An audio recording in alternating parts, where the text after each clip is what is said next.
नमस्कार दोस्तों, Radhe Radhe. I hope आप सब लोग अच्छे होंगे, मस्त होंगे, स्वस्थ होंगे। पावर स्टार पवन सिंह के बर्थडे को लेकर के बहुत ही ज़्यादा लोग बहुत ही ज़्यादा खुश है और ये इतना ज़्यादा सोशल मीडिया में एकदम मतलब बवाल मच गया कि आखिर ऐसा क्या होने वाला है। पावर स्टार पवन सिंह के सॉन्ग मतलब उनके सॉन्ग कैसे आने वाले हैं, उनके सॉन्ग में कौन सी इंडस्ट्री की हीरोइन आएगी, कितनी बड़ी हीरोइन आएगी और कितने बड़े लेवल का ये सॉन्ग होगा।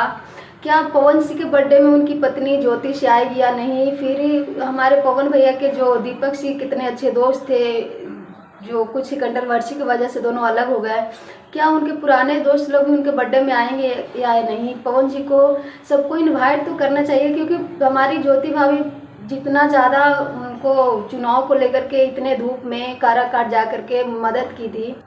पावर स्टार पवन सिंह के जितने फैन हैं, हम उन 1 जनवरी की तो न्यू ईयर होता है, लेकिन 5 जनवरी के जब पवन सिंह का बर्थडे मनाया जाता है तो सब लोग बहुत ही ज़्यादा पर्व के जैसा मनाते हैं और उसी दिन से उन लोग का मतलब ये नया साल का शुरुआत होता है। तो 5 जनवरी के पवन सिंह के बर्थडे है, तो 7 जनवरी के ज्योति सिंह के भी बर्थडे है। तो सबको लग रहा है मतलब जितने भी पवन सिंह के फैंस हैं सबको बस यही लग रहा है कि बस ज्योति सिंह और पवन सिंह दोनों साथ में एक साथ अपना बर्थडे को सेलिब्रेट करें और ज्योति भाभी को भी ज़रूर बुलाया जाए। और वैसे आप सभी का अपना राय जरूर दीजिएगा। Thank you.